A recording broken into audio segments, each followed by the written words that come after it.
İngiltere'de yaşayan sosyal medya fenomeni Jessica Alves 20 yılda 90'ın üzerinde estetik ameliyat geçirdi.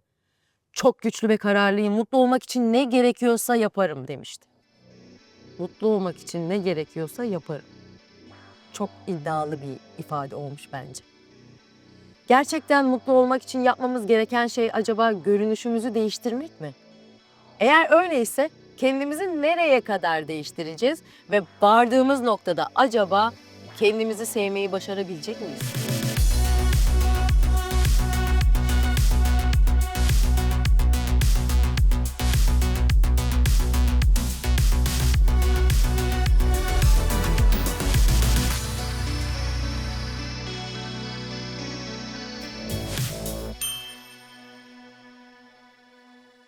Sosyal medyada her gün 1 milyardan fazla kişi güzellik odaklı içeriklerle karşılaşıyor.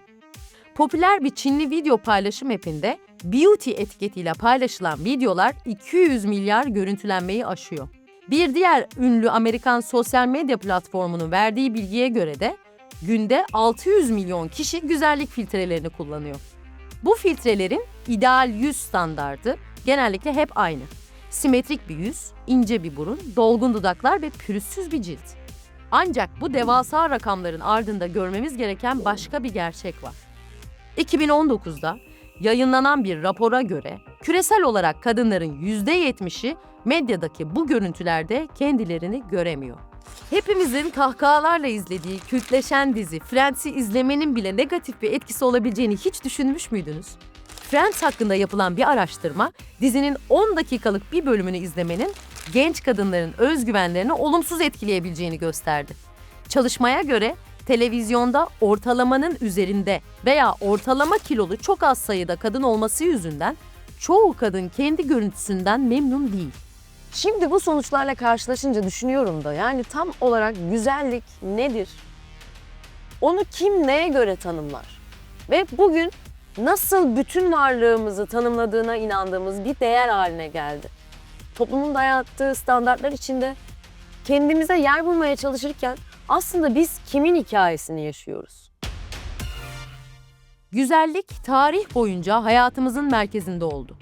Toplumlar, kültürler ve bireyler için güzellik bazen bir ifade biçimi, bazen bir güç aracı ve bazen de bir baskı kaynağı oldu. Ancak güzellikle ilgili hemen başlangıçta anlamamız gereken bir şey var. Onun bireysel tercihlerden ibaret olmadığı. O, tarihsel, ekonomik, psikolojik ve hatta teknolojik boyutları olan karmaşık bir mesele. Bugünkü güzellik algımıza ulaşmamız epey bir zaman aldı aslında. Yani 34 bedenler öyle bir gecede favori olmadılar. Hani bazen eski sanat eserlerine bakarsınız. Rönesans'ın en ünlü eserlerinden Botticelli'nin Venüs'ü mesela. Venüs'ün doğuşu resmine baktığınızda bayağı kadın ayva göbeği var, yanlış zamanda doğmuşum dersiniz ya. İşte tam olarak bundan bahsediyorum. Güzellik kaygısı, estetik kaygısı tarih boyunca her zaman vardı. Antik Yunan'a baktığımızda oranın ve simetrinin kıstası olduğu, güzelliğin kıstaslarından biri olduğunu görüyoruz. Daha sonra Orta Çağ'a geldiğimizde güzelliğin aslında timsel yani ruhsal boyutunun ön plana çıktığını görüyoruz. Tabii bütün bunlar aslında dönemin toplumsal koşullarıyla, kültürel koşullarıyla alakalı. Antik Yunan'da güzellik matematiksel bir mükemmeliyet olarak tanımlanırdı. Antik dönemde yapılmış erkek heykellerinde mutlaka gördüğümüz karın kasları o dönemde yaşayan erkeklerin çoğunun tabii ki kaslı olduğu anlamına gelmiyor. Ama düşünce dünyalarını yansıtıyor. Modern sanatçı Vasily Kandinsky, her sanatçı kendi çağının çocuğudur demişti. Sanatın tarihi bize farklı çağlardaki güzellik anlayışımız hakkında çok şey söylüyor. Mesela Orta Çağ'da güzellik Tanrı ile ilişkiliydi. Bu yüzden fiziksel çekicilik dini ideallerin gölgesinde kaldı. O yüzden kadınların uzun saçları ve solgun tenleri saflığın ve masumiyetin sembolüydü. Yani vurgulanmaya değer olan şey erdemlerimizdi. Rönesans döneminde güzellik algısı dramatik bir dönüşüm yaşadı. İnsan merkezli dünya görüşüyle birlikte kadınların dolgun bedenleri sağlıklı bir yaşamın ve bereketin simgesi olarak idealize edildi. Venüs'ün ayva göbeğine bir de böyle bakmak lazım. Botticelli sıfır beden Venüs yapmayı aklından bile geçirmezdi. Çünkü dünya görüşüne göre bütünüyle ters düşüyordu. Ya da Rubens'in tablolarına bakın, o da öyle. Dolgun bedenler sadece fiziksel çekicilik değil, aynı zamanda zenginlik ve sosyal statünün de göstergesiydi. Bu dönemde kadınların kıvrımlı hatları ve doğal görünümleri öne çıktı. Fakat tahmin edersiniz ki bu böyle kalmadı. 16. ve 17. yüzyıldaki yeni güzellik idealleri kadın bedeninin yeni bir formda olmasını gerektiriyordu. İnce bir bel, düz bir karın, düzgün bir duruş. İyi de niye ince bel? Çünkü ince bel kadının çalışmak zorunda olmadığına, dolayısıyla varlıklı bir yaşam sürdüğüne işaret ediyordu. Her şey sınıfsal yani anlayacağınız. Victoria döneminde korse, ince bel idealini abartılı bir seviyeye taşıdı. Kadınlar bu forma ulaşmak için ince bel ölçülerini korselerle aşırı derecede küçültmeye çalıştılar. Tabii bu durumda nefes darlığı, kaburga deformasyonu gibi çok ciddi sağlık sorunlarına yol açtı. Şu güzellik uğruna gerçekten çektiklerimiz yani akıl alacak gibi değil. 1921'de düzenlenen ilk Miss Amerika güzellik yarışmasını düşünelim. Kadınlar sahneye çıkıp bir jüri tarafından fiziksel görünümleri üzerinden değerlendirilirken, izleyen herkes bu gösterinin toplumsal bir dönüm noktası olduğunun farkında mıydı acaba?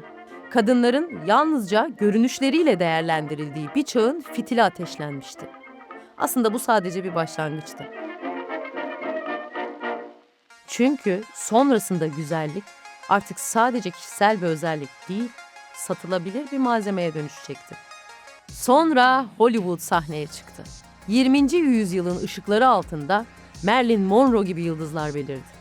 O ince beli, dolgun dudakları ve kusursuz cildiyle bir ideal kadın şablonu yaratıldı. Şablon diyorum çünkü bu diğer kadınlar için ulaşılması gereken bir kalıptı. Aynı dönemde ünlü moda dergileri estetik algıyı kontrol eden birer araç haline geldi. 1950'lerden itibaren dergiler güzellik ürünlerinin reklamlarını yaparak tüketicileri şekillendirdi. Güzellik endüstrisinin devasa bir ekonomik güç haline gelmesine öncülük etti.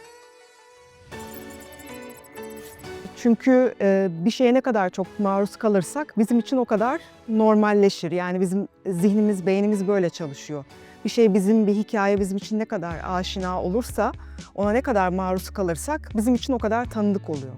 Dolayısıyla medya aslında görünür kıldığı şeyi daha normal, daha ideal ve olması gereken haline geliyor. Yani aslında biz ona sürekli maruz kaldığımızda bir tür norm haline geliyor toplumda. Tabii görünürü bize sunarken aslında göstermediği şeyi de gizlemiş oluyor. Yani göstermediği şey de norm dışı, sıra dışı, belki marjinal ve olması istenmeyen haline geliyor. Bu yüzden medya temsilleriyle güzellik algımız arasında ciddi bir bağlantı var. Günümüzde Instagram, TikTok ve Snapchat gibi dijital platformlar güzellik algısının belirlenmesinde en güçlü araçlar. Bu platformların algoritmaları belirli yüz ve vücut türlerini sürekli olarak öne çıkararak ideal güzellik standartlarını yeniden tanımlıyor.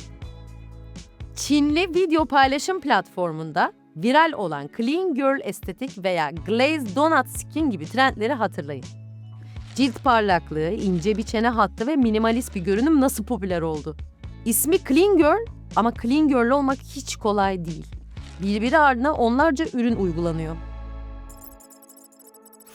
Hali hazırda biz tüketim estetiği içerisinde, böyle bir kültürün içerisinde yaşadığımız için orada özgür olmamız bir şeyi değiştirmedi. Biz orada üretim yaparken yine kendi fotoğraflarımızı, videolarımızı adeta bir film çekiyor ya da bir reklam filmi çekiyor ya da bir güzellik dergisine poz veriyor şeklinde çekiyoruz. Yani baktığımızda çoğu görsel ve video bu şekilde. Dolayısıyla aynı estetik tarzının, aynı güzellik mekanizmasının orada devam ettiğini görüyoruz. Bu o egemen kültürün yeniden her gün üretilmesi ve daha da pekişmesi anlamına geliyor.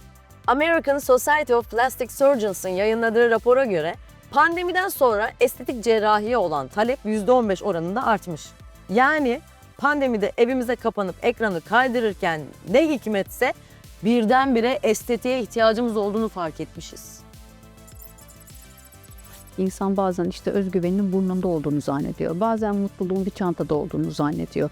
Yani bu bağlamı terapide çalışmak lazım. Ama ne zaman biz buna bakarız? Eğer ki ben içimdeki boşluğu bir estetikle sürekli olarak doldurmaya çalışıyorsam, bir türlü tatmin olmuyorsam, burnumu yaptırdım, meme yaptırdım, popomu yaptırdım, saçıma bilmem ne yaptırdım ve hala mutlu olamıyorsam, kendilik algımla ilgili bir şeylerde fit değilsem, o zaman bu boşluğun yüzleştirmesiyle ilgili bir çalışma yapılabilir. Ama bakın çok büyük bir olaydır terapide. İnsan kendi boşluğunu illaki bir şeyle doldurur. Bazısı estetikle, bazısı alışverişle, bazısı seksle, bazısı kumarla. Yani o zaman zaten patoloji deriz buna. Ama bu tek başına bir patoloji olmaz. Ben burnumdan rahatsızım, gittim estetik yaptırdım, özgüvenimi kazanabilirim. Burası olabilir. Ama bununla da hala olmuyorsa, bir türlü tatmin olamıyorsam, kendimi beğenmiyorsam, o zaman konu çok da kendinizi beğenmekle ilgili değildir çoğunlukla. İçinizde henüz bakmaya hazır olmadığınız bir boşlukla ilgilidir. Estetik yaptırmak kötü ya da yanlış bir şey olarak görülmek zorunda değil. Çünkü bu tercihler kişisel, duygusal ve hatta sağlıkla ilgili ihtiyaçlardan kaynaklanabilir. Estetik müdahaleler bireylerin kendileriyle daha barışık hissetmesini sağlayabilir. Eğer bir kişi burnu ya da cildi ya da başka bir fiziksel özelliğiyle ilgili uzun süredir mutsuzsa bu değişiklik hayat kalitesini belki de arttırabilir. Benim merak ettiğim ve asıl konuşmak istediğim şey güzelliğin politikası. Bize dayatılan bu standartları sorgulayalım istiyorum. Çünkü güzellik kişisel bir tercih gibi görünse de aslında arkasında devasa bir sektör var. Küresel düzeyde kadınların %90'ından fazlası güzellik ürünleri kullanıyor. Erkek bakım ürünleri pazarının ise 2028'e kadar 166 milyar dolara ulaşması bekleniyor. Dünya güzellik endüstrisinin yıllık cirosu 650 milyar doları aşmış durumda. Medya endüstrisi ise yani kuruluş dönemi itibariyle mülkiyet ve sermaye daha çok erkeklerin elinde olduğu için erkek egemen bir sistem olarak kurulmuş. Yönetim, yani ne kadar içinde zaman içinde çok fazla kadın çalışsa da yönetim kademeleri ve karar mercileri hala, yani politikaları ağırlıklı olarak erkekler tarafından belirleniyor. Dolayısıyla burada tarihsel olarak kadına yönelik erkek bakışının medyadaki üretilen içerikte de baskın olduğunu söyleyebiliriz. Yani o male gaze dedikleri eril bakış açısından üretiliyor imgelerin büyük çoğunluğu. Mesela Instagram filtreleri. Onlar yokken hayatımızda gerçekten eksik olan şey neydi acaba? Bakın gerçekten bunu yargılayarak sormuyorum. Yani hepimiz o kadar kullanmaya alıştık ki ben dahil üzerine artık düşünmüyoruz bile. O yüzden durup şu soruları sormak lazım. Güzellik filtreleri, bitmek bilmeyen güzellik ürünü harcamalarımız, estetik yaptırma kararlarımız. Bunlar gerçekten bireysel bir istek mi? Yoksa medya ve toplumsal normların dayattığı mükemmellik algısının bir sonucu mu? 34 beden imgesinin idealize edilmesi, beden dismorfisi ve yeme bozuklukları gibi ciddi sorunlara yol açmıştı. 1980'lerde Naomi Campbell, Cindy Crawford gibi modeller varken beden standartları daha kıvrımlıydı. Ancak 90'ların başında Kate Moss gibi modellerin yükselişiyle heroin chic adı verilen aşırı zayıf bir görünüm popüler hale geldi. Trendin ismine bakın, heroin chic. Bağımlı bir kadının bedeninin idealleştirilmesinin genç kızların psikolojisi üzerinde yarattığı tehlikeyi düşünebiliyor musunuz?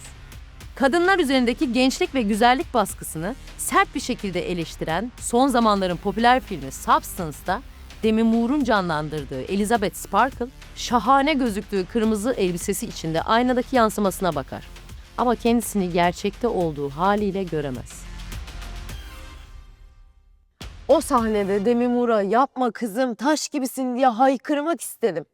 Ama kendisine bakışı çoktan insanların ona bakışı ve beklentileriyle şekillendirilmiş durumdaydı. Demi Moore'a bunu yapan hayat bana neler yapmaz. Şair Arthur Rimbaud, "Ben bir başkasıdır" demişti. Benlik algımızı başkalarının tarafından şekillendirildiğini söylemeye çalışıyordu. Başkalarının bakışları olmadığında ben kimim? Görünüşçü bir ayrımcılık biçimi, kişinin bedenine göre çeşitli avantajlar ve dezavantajlar saptama ve atama sürecini içeriyor. Aslında ırkçılık ve cinsiyetçilik gibi bir ayrımcılık. Çok daha eski ve daha gizli.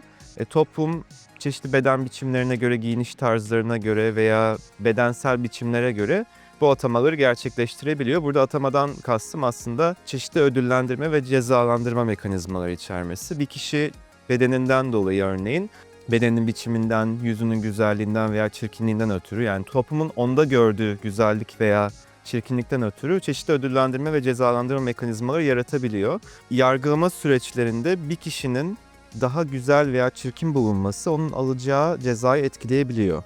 Örneğin kişilerin işe alım süreçlerinde onları öne veya arkaya atabiliyor. Siyasette öne çıkan bir değişken, bedenin nasıl göründüğü, çeşitli beden özellikleri kişiyi daha seçilebilir kılıyor. Siyasi anlamda daha yüksek güç pozisyonlarına alınabilmesini sağlıyor ve tabii ki toplumsal olarak da gündelik yaşamda kişilerle olan iletişim, sosyal ağların büyüklüğü kişilerin görünüşlerine göre değişebiliyor ve arkadaşlıklar veya duygusal ilişkiler kurabilmelerinin gücü.